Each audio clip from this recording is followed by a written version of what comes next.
கர்த்தருடைய பரிசுத்த நாமம் மகிமைப்படுவதாக. ஆண்டவரும் இரட்சகரும் மீட்பரும் ஆகிய இயேசு கிறிஸ்துவின் விலையேறப்பெற்ற நாமத்தில் உங்களை நான் வாழ்த்துகிறேன். தமிழ்நாட்டில் திருநெல்வேலி மாவட்டத்தில் ஒரு கிறிஸ்தவ குடும்பம் வாழ்ந்து வந்தார்கள். அவர்கள் தினமும் தங்கள் குடும்ப ஜெபத்தில் சங்கீதம் 91 மறவாமல் வாசித்து ஜெபித்துவிட்டு தங்கள் குடும்பத்தை ஆண்டுடைய கரத்தில் ஒப்பு கொடுத்து விட்டு தூங்க செல்வார்களாம். அந்த நாளிலும் அவ்வாறே செய்து தூங்க சென்றார்கள். நடு இரவில் பயங்கர சத்தம் ஒன்று கேட்டது. போய் பார்த்தால் பக்கத்து வீட்டிலே பெரிய ஒரு தீ விபத்து ஏற்பட்டது. பிரியமானவர்களே, அடுத்த நாள் காலையிலே தீயணைப்புத்துறை அதிகாரிகள் வந்து பார்வையிட்ட போது அந்த பக்கத்து வீட்டில் அவ்வளவு பெரிய சேதம் ஏற்பட்டிருக்கிறது. இவர்களுடைய வீட்டிலே எந்த சேதமும் இல்லை. அவர்கள் இவர்களிடத்தில் கேட்டார்களாம், என்ன பண்ணீங்க அப்படின்னு கேட்டப்போ இவர்கள் சொன்னார்களாம், நாங்கள் சங்கீதம் 91 தினந்தோறும் எங்கள் வீட்டிலே நாங்கள் வாசித்து ஜெபித்து விட்டு தூங்க செல்வது வழக்கம். இந்த நாளில் நாங்கள் அதை செய்தோம், கர்த்தர் எங்களை பாதுகாத்தார் என்று சொல்லி சாட்சி சொன்னார்களாம். பிரியமானவர்களே, என்ன ஒரு ஆச்சரியம் பாருங்க. கர்த்தருடைய வசனத்தை விசுவாசித்து அதை நம்பி அதன்படி ஆண்டவனுக்கு செய்வார் என்று இருக்கிற பிள்ளைகளுடைய வாழ்க்கையிலே நிச்சயமாய் கர்த்தர் செய்வார் என்பதில் எந்த சந்தேகமும் இல்லை. இந்த நாள் இந்த சத்தத்தை கேட்கிற உங்கள் வாழ்க்கையிலும் கூட ஏதாகிலும் பிரச்சனைகளுக்குள்ள, கவலைகளுக்குள்ள, பாரங்களுக்குள்ள, இல்லை ஏதாவது ஒரு தீமைக்குள்ள, விபத்துக்குள்ள அகப்பட்டு நீங்கள் இருந்தீங்கன்னா ஆண்டவரிடத்தில் கேளுங்க. கர்த்தர் நிச்சயமாய் உங்களை விடுதலையாக்குவார் என்பதில் எந்த சந்தேகமும் இல்லை. இந்த நாள் வாசிக்கும்படி தெரிந்து கொண்ட வேத பகுதி அப்போஸ்தலனாகிய பவுல் தீத்துவுக்கு எழுதின நிருபம் அதிகாரம் 1, 2, 3, அப்போஸ்தலனாகிய பவுல் பிலமோனுக்கு எழுதின நிருபம், எபிரேயருக்கு எழுதின நிருபம் அதிகாரம் 1, 2 ஆகியவை நாம் வாசிக்க போகிறோம். என்னோடு கூட திருப்பிக் கொள்ளுங்கள். அப்போஸ்தலனாகிய பவுல் தீத்துவுக்கு எழுதின நிருபம் அதிகாரம் 1.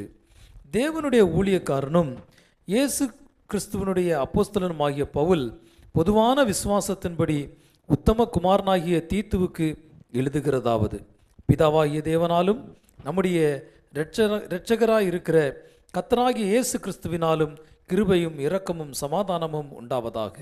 பொய்யுரையாத தேவன் ஆதி காலம் முதல் நித்திய ஜீவனை குறித்து வாக்குத்தத்தம் பண்ணி அதை குறித்து நம்பிக்கையை பற்றிய தேவ பக்திக்கு ஏதுவான சத்தியத்தை அறிகிற அறிவும் விசுவாசமும் தேவனால் தெரிந்து கொள்ளப்பட்டவர்களுக்கு உண்டாகும்படி ஏற்ற காலங்களிலே நம்முடைய இரட்சகராகிய தேவனுடைய கட்டளையின்படி எனக்கு ஒப்புவிக்கப்பட்ட பிரசங்கத்தினாலே தமது வார்த்தையை வெளிப்படுத்தினார். நீ குறைவாய் இருக்கிறவர்களை ஒழுங்குபடுத்தும்படிக்கும் நான் உனக்கு கட்டளையிட்டபடியே பட்டணங்கள் தோறும் மூப்பரை ஏற்படுத்தும்படிக்கும் உன்னை கிரேத்தா தீவிலே விட்டு வந்தேனே. குற்றம் சாட்டப்படாதவனும் ஒரே மனைவியுடைய புருஷனும் துன்மார்க்கர் என்றும் அடங்காதவர்கள் என்றும் பேரெடுக்காத விசுவாசமுள்ள பிள்ளைகளை உடையவனுமாகிய ஒருவன் இருந்தால் அவனையே ஏற்படுத்தலாம்.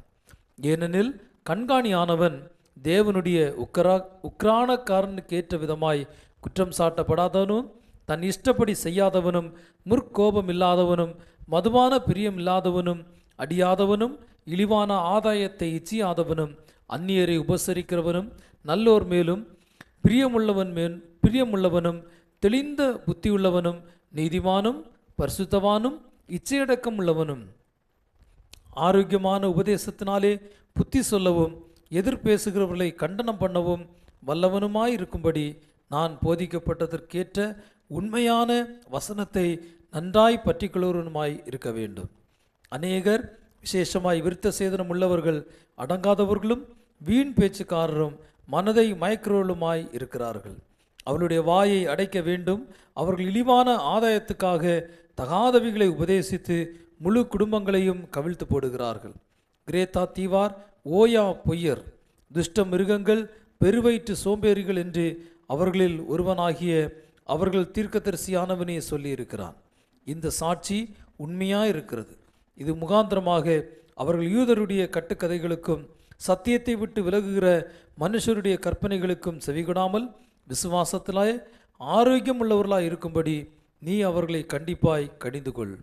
சுத்தமுள்ளவர்களுக்கு சகலமும் சுத்தமாக இருக்கும், அசுத்தமுள்ளவர்களுக்கும் அவிசுவாசம் உள்ளவர்களுக்கும் ஒன்றும் சுத்தமாயிராது. அவர்களுடைய புத்தியும் மனசாட்சியும் அசுத்தமாக இருக்கும். அவர்கள் தேவனை அறிந்திருக்கிறேன் என்று அறிக்கை பண்ணுகிறார்கள், கிரியைகளினாலோ அவரை மறுதலிக்கிறார்கள். அவர்கள் அருவருக்கப்படத்தக்கவர்களும் கீழ்ப்படியாதவர்களும் எந்த நற்கிரியையும் செய்ய ஆகாதவர்களுமாய் இருக்கிறார்கள். தீத்து அதிகாரம் 2. நீயோ ஆரோக்கியமான உபதேசத்தை கேட்டவைகளை பேசு. முதிர் வயதுள்ள புருஷர்கள் ஜாக்கிரதை உள்ளவர்களும் நல்லொழுக்கம் உள்ளவர்களும் தெளிந்த புத்தி உள்ளவர்களும் விசுவாசத்திலும் அன்பிலும் பொறுமையிலும் ஆரோக்கியம் உள்ளவர்களாய் இருக்கும்படி புத்தி சொல்லு. முதிர் வயதுள்ள ஸ்திரீகளும் அப்படியே பரிசுத்தத்திற்கேற்ற விதமாய் நடக்கிறவர்களும் அவதூறு பண்ணாதவர்களும் மதுபானத்துக்கு அடிமைப்படாதவர்களுமாய் இருக்கவும் தேவ வசனம் தூஷிக்கப்படாதபடிக்கு பாலிய ஸ்திரீகள் தங்கள் புருஷரிடத்திலும் தங்கள் பிள்ளைகளிடத்திலும் அன்புள்ளவர்களும் தெளிந்த புத்தி உள்ளவர்களும் கற்புள்ளவர்களும் வீட்டில் தரித்திருக்கிறவர்களும் நல்லவர்களும் தங்கள் புருஷருக்கு கீழ்ப்படுகிறவர்களுமாய் இருக்கும்படி அவர்களுக்கு படிப்பிக்கத்தக்க நற்காரியங்களை போதிக்கிறவர்களுமாய் இருக்கவும் முதிர் வயதுள்ள ஸ்திரீகளுக்கு புத்தி சொல்லு. அப்படியே பாலிய புருஷரும் தெளிந்த புத்தி உள்ளவர்களாய் இருக்கவும் நீ புத்தி சொல்லு. நீயே எல்லாவற்றிலும் உன்னை நற்கிரியைகளுக்கு மாதிரியாக காண்பித்து எதிரியானவன் உங்களை குறித்து பொல்லாங்கு சொல்லுகிறதற்கு ஒன்றுமில்லாமல் வெட்கப்படத்தக்கதாக உபதேசத்திலே விகற்பம் இல்லாதவனும் நல்லொழுக்கம் உள்ளவனும் குற்றம் பிடிக்கப்படாத ஆரோக்கியமான வசனத்தை பேசுகிறவனுமாயும் இருப்பாயாக. வேலைக்காரர் நம்முடைய இரட்சகராகிய தேவனுடைய உபதேசத்தை எல்லாவற்றிலும் அலங்கரிக்கத்தக்கதாக தங்கள் எஜமான்களுக்கு கீழ்ப்படிந்திருந்து எதிர்த்து பேசாமல் எல்லாவற்றிலும் பிரியமுண்டாக நடந்து கொள்ளவும் திருடாமலும் இருந்து சகல விதத்திலும் நல்லுண்மையை காண்பிக்கவும் புத்தி சொல்லு. ஏனெனில் எல்லா மனுஷருக்கும் இரட்சிப்பை அளிக்கத்தக்க தேவ கிருபையானது பிரசன்னமாகி நாம் அவபக்தியையும் லௌகிக இச்சைகளையும் வெறுத்து தெளிந்த புத்தியும் நீதியும் தேவ பக்தியும் உள்ளவர்களாய் இவ்வுலகத்திலே ஜீவனம் பண்ணி நாம் நம்பியிருக்கிற ஆனந்த பாக்கியத்துக்கும் மகாதேவனும் நமது இரட்சகருமாகிய இயேசு கிறிஸ்துவனுடைய மகிமையின் பிரசன்னமாகுதலுக்கும் எதிர்பார்த்து கொண்டிருக்கும்படி நமக்கு போதிக்கிறது. அவர் நம்மை சகல அக்கிரமங்களினின்று மீட்டு கொண்டு தமக்குரிய சொந்த ஜனங்களாகவும் நற்கிரியைகளை செய்ய பக்தி வைராக்கியம் உள்ளவர்களாகவும் நம்மை சுத்திகரிக்கும்படி நமக்காக தம்மை தாமே ஒப்பு கொடுத்தார். இவைகளை நீ பேசி போதித்து சகல அதிகாரத்தோடும் கடிந்துகொள். ஒருவனும் உன்னை அசட்டை பண்ண இடங்கூடாதிருப்பாயாக. தீத்து அதிகாரம் 3. துரைத்தனங்களுக்கும் அதிகாரங்களுக்கும் கீழ்ப்படிந்து அடங்கி இருக்கவும் சகலவிதமான நற்கிரியைகளையும் செய்ய ஆயத்தமாக இருக்கவும் ஒருவனையும் தூஷியாமலும் சண்டை பண்ணாமலும் பொறுமை உள்ளவர்களாய் எல்லா மனுஷருக்கும் சாந்த குணத்தை காண்பிக்கவும் அவர்களுக்கு நினைப்பூட்டு. ஏனெனில் முற்காலத்திலே நாமும் புத்தியினரும் கீழ்ப்படியாதவர்களும் வழி தப்பி நடக்கிறவர்களும் பலவித இச்சைகளுக்கும் இன்பங்களுக்கும் அடிமைப்பட்டவர்களும் துர்க்குணத்தோடும் பொறாமையோடும் ஜீவனம் பண்ணுகிறவர்களும் பகைக்கப்படத்தக்கவர்களும் ஒருவரையொருவர் பயக்கிறவர்களுமாய் இருந்தோம். நம்முடைய இரட்சகராகிய தேவனுடைய தயையும் மனுஷர் மேலுள்ள அன்பும் பிரசன்னமான போது நாம் செய்த நீதியின் கிரியைகளின் நிமித்தம் அவர் நம்மை இரட்சியாமல் தமது இரக்கத்தின்படியே மறுஜன்மம் முழுக்கினாலும் பரிசுத்த ஆவியினுடைய புதிதாக்குதலினாலும் நம்மை இரட்சித்தார். தமது கிருபையினாலே நாம் நீதிமான்களாக்கப்பட்டு நித்திய ஜீவன் உண்டாகும் என்கிற நம்பிக்கையின்படி சுதந்திரராகத்தக்கதாக அவர் நமது இரட்சகராகிய இயேசு கிறிஸ்து மூலமாய் அந்த பரிசுத்த ஆவியை நம்மில் சம்பூர்ணமாய் பொழிந்தருளினார். இந்த வார்த்தை உண்மை உள்ளது. தேவனிடத்தில் விசுவாசம் மாணவர்கள் நற்கிரியைகளை செய்ய ஜாக்கிரதையாக இருக்கும்படி நீ இவைகளை குறித்து திட்டமாய் போதிக்க வேண்டும் என்று விரும்புகிறேன். இவைகளே நன்மையும் மனுஷருக்கு பிரயோஜனமும் ஆனவைகள். புத்தீனமான தர்க்கங்களையும் வம்ச வரலாறுகளையும் சண்டைகளையும் நியாய பிரமாணத்தை குறித்து உண்டாகுகிற வாக்குவாதங்களையும் விட்டு விலகு. அவைகள் அப்பிரயோஜனமும் வீணுமாயிருக்கும். வேத புரட்டனாய் இருக்கிற ஒருவனுக்கு நீ 2 தரம் புத்தி சொன்ன பின்பு அவனை விட்டு விலகு. அப்படிப்பட்டவன் நிலை தவறி தன்னிலே தானே ஆக்கினை தீர்ப்பு உடையவனாய் பாவம் செய்கிறவன் என்று அறிந்திருக்கிறாயே. நான் அத்தமையாவது தீகுக்கையாவது உன்னிடத்தில் அனுப்பும்போது நீ நிக்கப்போலிக்கு என்னிடத்தில் வர ஜாக்கிரதைப்படு. மாரிகாலத்திலே அங்கே தங்கும்படி தீர்மானித்திருக்கிறேன். நியாய சாஸ்திரியாகிய சேனாவுக்கும் அப்பல்லோவுக்கும் ஒரு குறைவும் இல்லாதபடிக்கு அவர்களை ஜாக்கிரதையாய் விசாரித்து வழிவிட்டு அனுப்பு. நம்முடையவர்களும் கனியற்றவர்களுமாய் இராதபடி குறைவுகளை நீக்கிறதற்கு ஏதுவாக நற்கிரியைகளை செய்ய பழகட்டும். என்னோடு இருக்கிற யாவரும் உனக்கு வாழ்த்துதல் சொல்லுகிறார்கள். விசுவாசத்திலே நம்மை நம்மை சிநேகிக்கிறவர்களுக்கு வாழ்த்துதல் சொல்லு. கிருபையானது உங்கள் அனைவரோடும் கூட இருப்பதாக. ஆமேன். அப்போஸ்தலனாகிய பவுல் பிலமோனுக்கு எழுதின நிருபம். கிறிஸ்து இயேசுவின் நிமித்தம் கட்டப்பட்டவனாய் இருக்கிற பவுலும் சகோதரனாகிய தீமோத்தேயும் எங்களுக்கு பிரியமுள்ளவனும் உடன் வேலையாளுமாய் இருக்கிற பிலமோனுக்கும் பிரியமுள்ள அப்பியாளுக்கும் எங்கள் உடன் போர் சேவகனாகிய அர்க்கிப்புவுக்கும் உம்முடைய வீட்டிலே கூடி வருகிற சபைக்கும் எழுதுகிறதாவது, நம்முடைய பிதாவாகிய தேவனாலும் கர்த்தராகிய இயேசு கிறிஸ்துவினாலும் உங்களுக்கு கிருபையும் சமாதானமும் உண்டாவதாக. கர்த்தராகிய இயேசுவினிடத்திலும் எல்லா பரிசுத்தவான்களிடத்திலும் உள்ள உம்முடைய அன்பையும் உம்முடைய விசுவாசத்தையும் நான் கேள்விப்பட்டு என் ஜெபங்களில் உம்மை நினைத்து எப்பொழுதும் என் தேவனுக்கு ஸ்தோத்திரம் செய்து உங்களில் உள்ள சகல நன்மைகளும் தெரியப்படுகிறதுனாலே உம்முடைய விசுவாசத்தின் அந்யோன்யம் கிறிஸ்து இயேசுக்காக பயன்பட வேண்டுமென்று வேண்டுதல் செய்கிறேன். சகோதரனே, பரிசுத்தவான்களுடைய உள்ளங்கள் உம்மாலே இளைப்பார்னபடியால் உம்முடைய அன்பிலே மிகுந்த சந்தோஷமும் ஆறுதலும் அடைந்திருக்கிறோம். ஆகையால் பவுலாகிய நான் முதிர் வயதுள்ளவனாகவும் இயேசு கிறிஸ்துவின் நிமித்தம் இப்பொழுது கட்டப்பட்டவனாகவும் இருக்கிறபடியால் நீர் செய்யத்தக்கதை உம்முடைய கட்டளையிடும்படிக்கு கிறிஸ்துவுக்குள் நான் துணியத்தக்கவனாய் இருந்தாலும் அப்படி செய்யாமல் அன்பு நிமித்தம் மன்றாடுகிறேன். என்னவென்றால், கட்டப்பட்டிருக்கையில் நான் பெற்ற என் மகனாகிய ஒனேசிமுக்காக உம்மை மன்றாடுகிறேன்.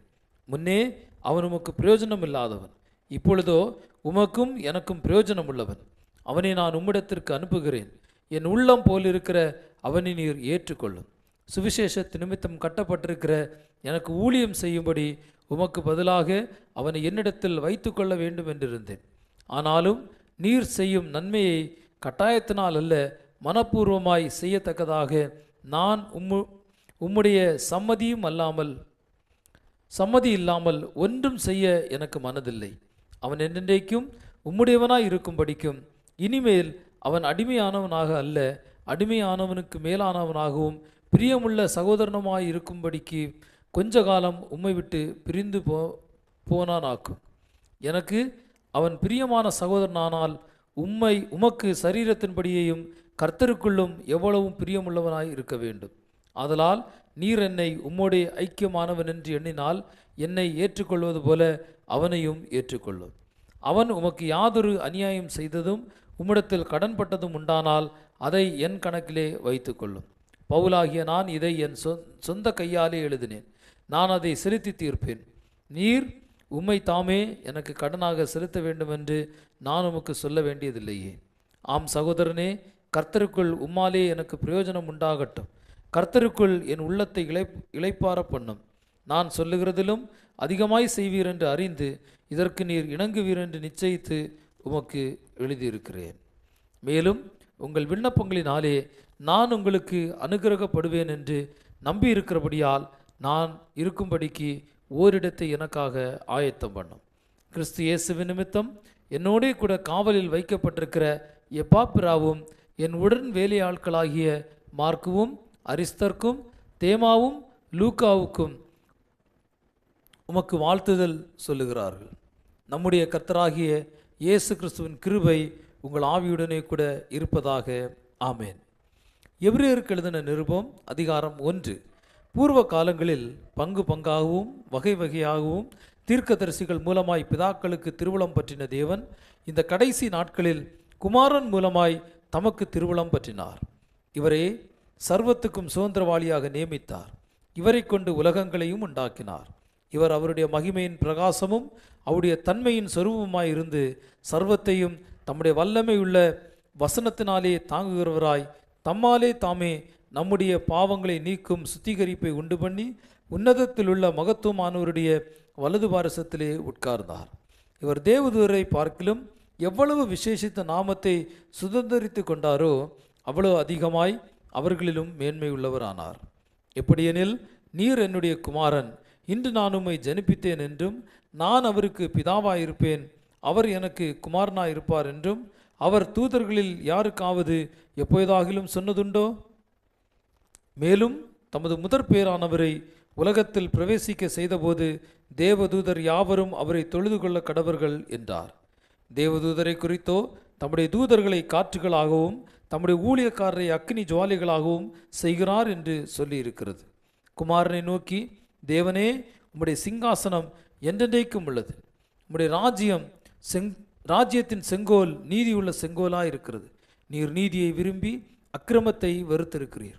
ஆதலால் தேவனே, உம்முடைய தேவன் உமது தோழரை பார்க்கிலும் உம்மை ஆனந்த தைலத்தினால் அபிஷேகம் பண்ணினார் என்றும், கர்த்தாவே, நீர் ஆதியில் பூமியை அஸ்திபாரப்படுத்தினீர். வானங்கள் உம்முடைய கரத்தின் கிரியைகளாய் இருக்கிறது. அவைகள் அழிந்து போம், நீரோ நிலைத்திருப்பீர். அவைகளெல்லாம் வஸ்திரம் போல் பழமையாய் போம். ஒரு சால்வையை போல அவைகளை சுருட்டுவீர். அப்பொழுது மாறிப்போம், நீரோ மாறாதவராய் இருக்கிறீர். உம்முடைய ஆண்டுகள் முடிந்து போவதில்லை என்று சொல்லியிருக்கிறது. மேலும், நான் உம்முடைய சத்துருக்களை உமக்கு பாதப்படி ஆக்கி போடும் வரைக்கும் நீர் என்னுடைய வலது பாரசத்தில் உட்காரும் என்று தூதர்களில் யாருக்காவது எப்போதாகிலும் சொன்னதுண்டா? இரட்சிப்பை சுதந்திரிக்க போகிறவர்களின் நிமித்தமாக ஊழியம் செய்யும்படிக்கு அவர்கள் எல்லாரும் அனுப்பப்படும் பணிவிடை ஆவிகளாய் இருக்கிறார்கள் அல்லவா? அதிகாரம் 2. ஆகையால் நாம் கேள்விப்பட்டவைகளை விட்டு விலகாதபடிக்கு அவைகளை மிகுந்த ஜாக்கிரதையாய் கவனிக்க வேண்டும். ஏனெனில் தேவதூதர் மூலமாய் சொல்லப்பட்ட வசனத்திற்கு விரோதமான எந்த செய்கைக்கும் கீழ்ப்படியாமைக்கும் நீதியான தண்டனை வரத்தக்கதாக அவருடைய வசனம் உறுதிப்படுத்தப்பட்டிருக்க, முதலாவது கர்த்தர் மூலமாய் அறிவிக்கப்பட்டு பின்பு அவரிடத்தில் கேட்டவர்களாலே நமக்கு உறுதியாக்கப்பட்டதும், அடையாளங்களினாலும் அற்புதங்களினாலும் பலவிதமான பலத்த செய்கைகளினாலும் தம்முடைய சித்தத்தின்படி பகிர்ந்து கொடுத்த பரிசுத்த ஆவியின் வரங்களினாலும் தேவன் தாமே சாட்சி கொடுத்ததுமா இருக்கிற இவ்வளவு பெரிதான இரட்சிப்பை குறித்து நாம் கவலையற்றிருப்போமானால் தண்டனைக்கு எப்படி தப்பித்துக் கொள்வோம்? இனி வரும் உலகத்தை குறித்து பேசுகிறோமே, அதை அவர் தூதர்களுக்கு கீழ்ப்படுத்தவில்லை. ஒரு இடத்திலே ஒருவன் சாட்சியாக மனுஷனை நினைக்கிறதற்கும் மனுஷனுடைய குமாரனை நீர் விசாரிக்கிறதற்கும் அவன் எம்மாத்திரம்? அவனை தேவதூதரிலும் சற்று சிறியவன் ஆக்கினீர். மகிமையினாலும் கனத்தினாலும் அவனுக்கு முடிசூட்டி உம்முடைய கரத்தின் கிரியைகள் மேல் அவனை அதிகாரியாக வைத்து சகலத்தையும் அவனுடைய பாதங்களுக்கு கீழ்ப்படுத்தினீர் என்று சொன்னான். சகலத்தையும் அவனுக்கு கீழ்ப்படுத்தினார் என்கிற விஷயத்தில் அவர் அவனுக்கு கீழ்ப்படுத்தாத பொருள் ஒன்றுமில்லை. அப்படி இருந்தும் இன்னும் அவனுக்கு சகலமும் கீழ்ப்பட்டிருக்க காணோம். என்றாலும் தேவனுடைய கிருபையினால் ஒவ்வொருவருக்காகவும் மரணத்தை ருசுபார்க்கும்படிக்கு தேவதூதரிலும் சற்றே சிறியவராக்கப்பட்டிருந்த இயேசு மரணத்தை உத்தரித்தது நிமித்தம் மகிமையினாலும் கனத்தினாலும் முடிசூடப்பட்டதை காண்கிறோம்.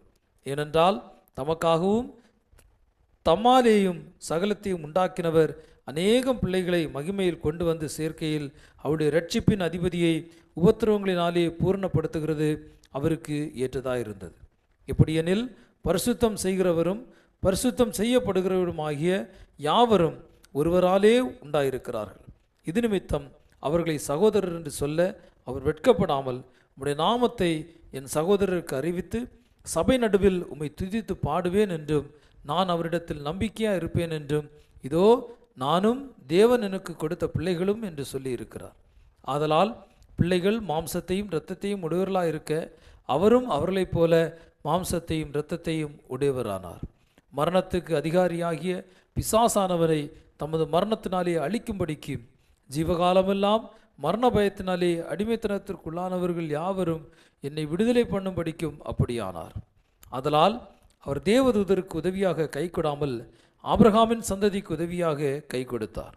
அன்றியும் அவர் ஜனத்தின் பாவங்களை நிவர்த்தி செய்வதற்கு எதுவாக தேவ காரியங்களை குறித்து இரக்கமும் உண்மையும் உள்ள பிரதான ஆசாரியராக இருக்கும்படிக்கு எவ்விதத்திலும் தம்முடைய சகோதரருக்கு ஒப்பாக வேண்டியதாக இருந்தது. ஆதலால் அவர் தாமே சோதிக்கப்பட்டு பாடுபட்டதினாலே அவர் சோதிக்கப்படுகிறவர்களுக்கு உதவி செய்ய வல்லவராய் இருக்கிறார். பிரியமானவர்களே, இந்த நாள் வாசிக்க வேண்டிய வேத பகுதி வாசித்து நிறைவடைந்து விட்டது. மீண்டும் உங்களை அடுத்த நிகழ்ச்சியில் நான் சந்திக்கும் வரை தேவனுடைய கிருபை உங்கள் அனைவரோடும் கூட இருப்பதாக. God bless you.